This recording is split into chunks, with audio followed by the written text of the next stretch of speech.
Every dollar's worth of natural gas run through our manufacturing economy creates up to $8 in added value.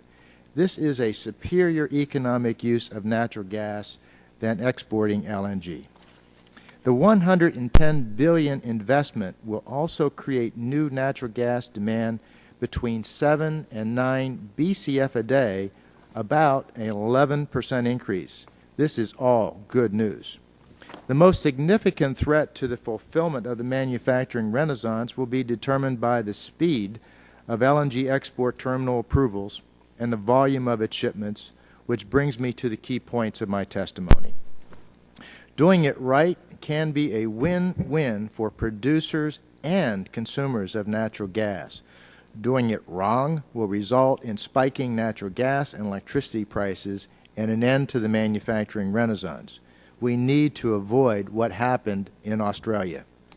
IECA is not opposed to LNG exports, but warns policymakers that careless due diligence by the DOE on the public interest determination of LNG export applications to non-free trade countries is a real concern.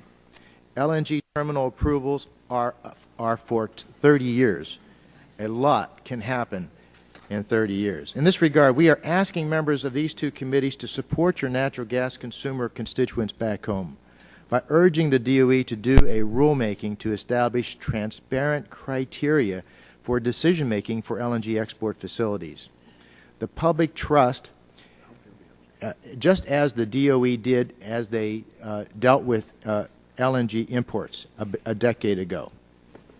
Domestic demand is accelerating, and LNG export demand is additive to that demand.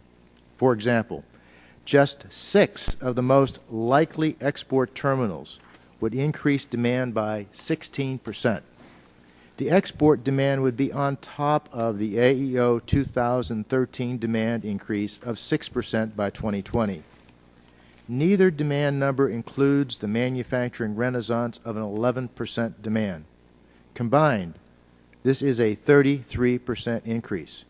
This is a huge increase in a very short time frame. And this does not include new demand that will occur from the EPA's utility MAT and EPA's greenhouse gas regulations. The public interest determination for approval of LNG exports to non-free trade countries is the law. The public interest test is really important because it is a safeguard to ensure that decisions are being made correctly and with up-to-date information. The responsibility for review of LNG export applications resides with the Department of Energy.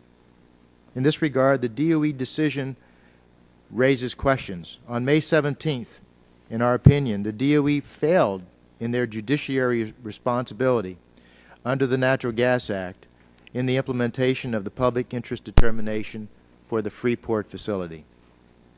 DOE cites 3 studies in approving the Freeport LNG export facility. All 3 use demand assumptions that are 2.5 years old. However, we do agree with the comments in the conclusion portion of the approval. This is a quote. The reasons in support of proceeding cautiously are several. Number 1, the LNG export study, like any study based on assumptions and economic projections, is inherently limited in its predictive accuracy. Number 2, applications to export significant quantities of domestically produced LNG are a new phenomena with uncertain impacts. And number 3, the market for natural gas has experienced rapid reversals in the past and is again changing rapidly due to economic, technological, and regulatory developments. The market of the future very likely will not resemble the market of today, unquote. Mr. Chairman, no one in your congressional district wants higher natural gas and electricity prices. We ask for your help in this matter. Lastly, decisions on LNG export applications need to be done on a case-by-case basis and sequenced to avoid price spikes. These are not unreasonable requests. Thank you.